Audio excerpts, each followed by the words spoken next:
What's up, financial hacks? So in today's video, we're going to be going over why dumb people apparently make more money than smart people. Now, you guys probably heard this maybe in the past, or maybe you might see this in your personal life. Like you're working hard, you're grinding, and your manager or your supervisor or whatnot seemed to be a lot dumber than you are, yet they're in a higher position and making more money than you. I'm pretty sure a lot of you guys may have experienced that in the past, maybe at some point in your life. And apparently this video explains the reasoning on this. Definitely intrigued to see what we're going to see here, but this is from How Money Works. But let's go ahead and play the video, and I kind of just give my thoughts on this, if I agree with it, disagree with it throughout the video. Let's get into it. A study out of Sweden found that the top earners have lower intelligence than the people in income levels directly below them. The plateauing of cognitive ability among top earners drew on data from 59,000 men who had to take a compulsory military conscription aptitude test. It then tracked their earnings over their professional careers to find the relationship between intelligence and income. Wait, this is interesting. And before Ty Lopez gets any ideas for more shitty YouTube commercials, or the Hustle Bros learn how to read journal articles and use this to encourage people to drop out of college, I want you to know how this data really works. Okay. The relationship between intelligence and income was strong. Smarter people earn more money, but only up to 670,000 Swedish krona, or $64,000 per year. After that, intelligence didn't mean much anymore, and at the very top end of income earners, the 1%, dumber people, actually did better. Okay. So I just wanted to quickly pause it right there. I'm trying to see the reasoning on past 64,000. I mean, I can kind of see, like, up to this point, maybe, you just graduated, or maybe you do have like your college degree and you're able to like eventually find a career that you can make up to 64, but maybe the lack of maybe like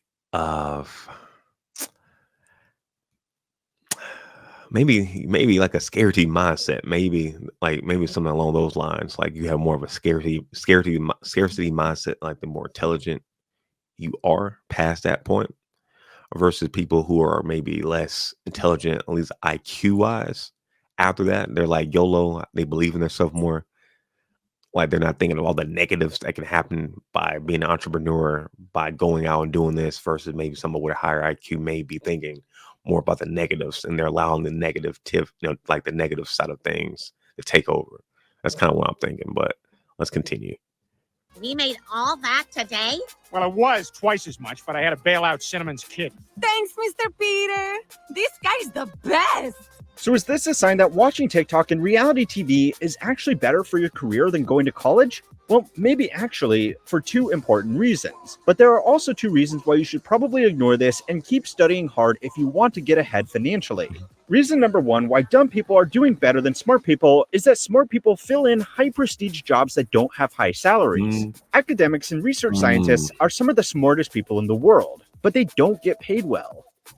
Guys like yourself. Yeah, how come I can be successful then? Okay, well, you could be a lot more successful if we had 30 points less IQ. Doctors, lawyers, and elite financiers also need to be very smart to get through demanding schooling and admissions exams. And these professionals are typically compensated very competitively, but most of them don't make it all the way to the 1%. In the USA, to be in the top 1% of income earners, an individual needs to make at least $597,000 before tax, and that's just the minimum to join the 1% club. The average member of the 1% earns $1.4 million before tax. Some senior executives, certain doctors, lawyers, and even bankers can earn this much money, but they are in the minority. Most people making this much money are business owners, and there is less of an intelligence barrier to becoming a business owner compared to the genius level intellect a person needs to become a Okay, yeah, I can actually see that. Like, if you're running for X amount of years, you think you're doing good, at least in your head. You might not even be thinking about money like that, and then you get into a high position, like a teacher, professor at a college, and you're making less than what you would have been if you would have spent all that time in another field. I can see that. But let's continue. top surgeon. Business owners earning over $500,000 a year in income still need to be smart. but they don't need to be as smart as the very few types of workers that an employer would be willing to pay that much. You do not have to be smart to make money. People that are highly intelligent and have a desire for high income are also at a slight disadvantage to people that are only moderately intelligent and equally have a desire for high income. Highly intelligent people that follow well-compensated career paths are less likely to make the transition to business ownership because they will reach a level of income that they are satisfied with and won't want to take the risky step of giving up their well-paid job to start a business that might not even succeed. Moderately intelligent people with desire for high incomes, on the other hand, won't have as many opportunities to make incomes in the top percentiles unless they go into business for themselves. So they are on average more willing to take the risk because they won't be giving up a career that was difficult to get into and equally difficult to get back into. No, I am not going anywhere. Okay, yeah. So kind of going back to what I was saying at the beginning, with it being affiliated a lot with risk. You can be highly, intelligent, but you may not want to take that risk to start that business. Or you may just be so busy with your current job that you may not even have time to actually think about having another business. And, versus somebody else who may not have that opportunity to even get in your position currently. So they're like, I can take that risk because it's either this or nothing. So it's they're able to take that risk, or they can have more of an incentive. I like how they talked about having the golden handcuffs as well. Because if you're making $300,000, $400,000, $500,000, like say you get up to that level or something at your job, like you're chilling. A lot of these people are probably just straight chilling. But again, like if they were in a position of only making $10 an hour at a fast food joint, then they really have an incentive to really grind and really, go hard. So I can definitely see that difference right there. Not necessarily just your IQ wise, just your current positionings that you're currently in or that you probably see yourself in the future, and seeing your current trajectory, being able to be like, either F it, I need to grind harder, or hey, my trajectory looking great. I can just keep this path. It'll be easy. It'll be nice. Start having might you might want to be more complacent. So good points.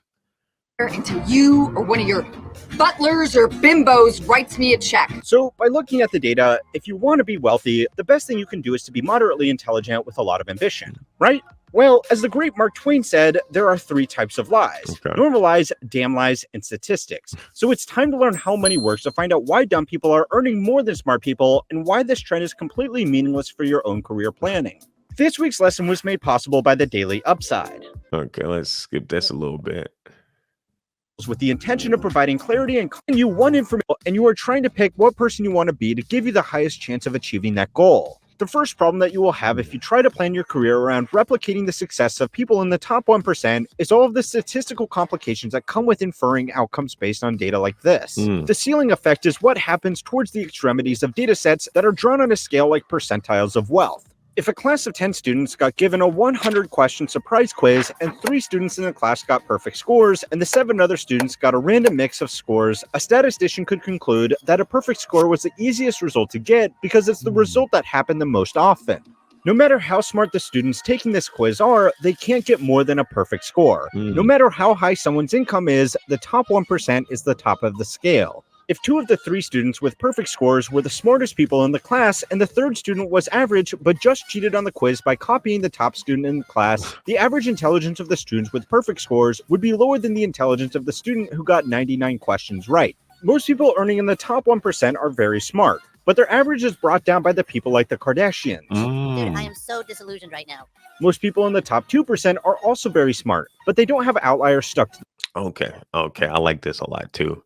Kind of just going over stats, because you know how they say man lie, woman lie, but numbers don't lie. That's actually false. Man lie, woman lie, and the numbers also lie. It's or I guess like the stats. The numbers, the numbers, stats, they do lie. What doesn't lie is the math behind it. I'm glad they're explaining the math behind it. So it may look like the dumber people are making bank, but you also have a lot of higher people as well, also making bank that you may not even see, and may not even be part of your daily life that you're seeing on social media or on, TV.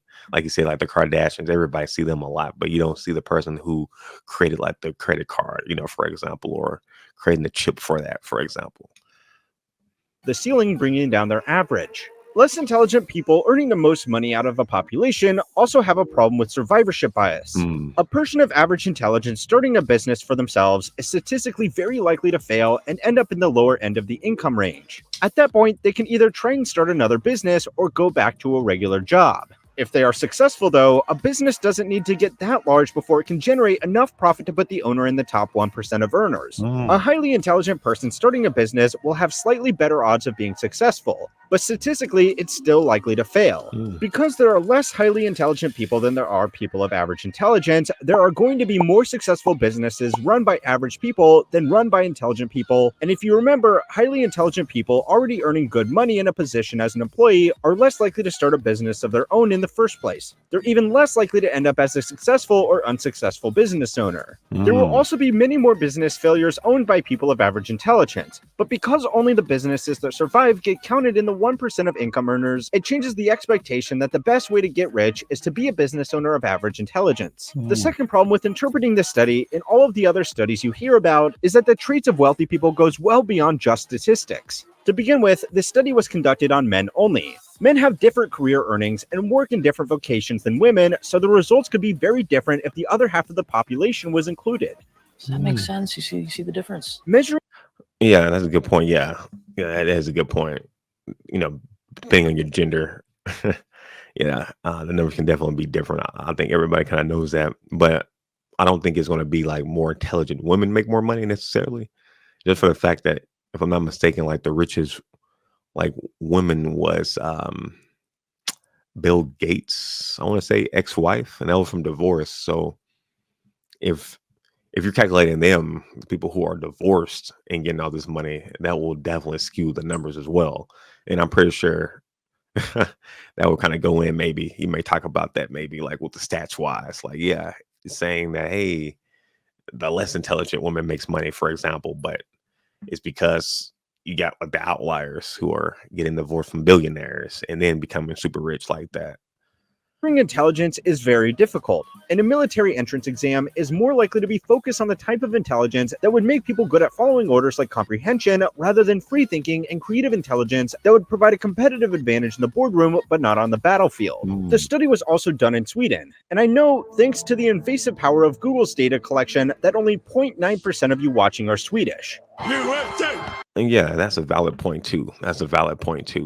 Because yeah, if you're usually looking at this graphically, yeah, you may, it may make sense in your head, but like you said, this is from Sweden, so their economy, like their entire life, is different than like here in the United States. It's completely different. A whole lot less people there too compared to here. So yeah, those are all valid points to think about as well. I'm glad that he also addressed the location of where they're getting these stats from, because yeah, that's definitely important, because here in the US it can be different than every other country. USA! Personal finance and careers in Sweden are different from here in the States because they have stronger welfare and worker protections. They also pay lower salaries on average to top employees. Sweden is also surprisingly more entrepreneurial than the States. It has 20 startups per 1,000 people, while America only has 5. So what does this mean? Basically, this means to get into the top 1% where the study was done, you need to be a successful business owner, but in most other places, there is a high chance that you will get there with one of the extremely well-paid jobs that go to extremely intelligent people. It's starting to look bad for the dropout of college hustle bros, and that's before even considering other things that can give people a high income. Some people get a high income not because of luck, intelligence, or hard work. They get it because they're a Nepo baby and have family connections which can land them a job that pays well. As unfair as it may be to someone without these advantages, giving rich kids with connections jobs can be worth it if they keep using their connections to bring in more business. Yeah. That's a valid point. Yeah, if you come from a rich family, like they were trying to Kardashian, but yeah, I mean that's smart.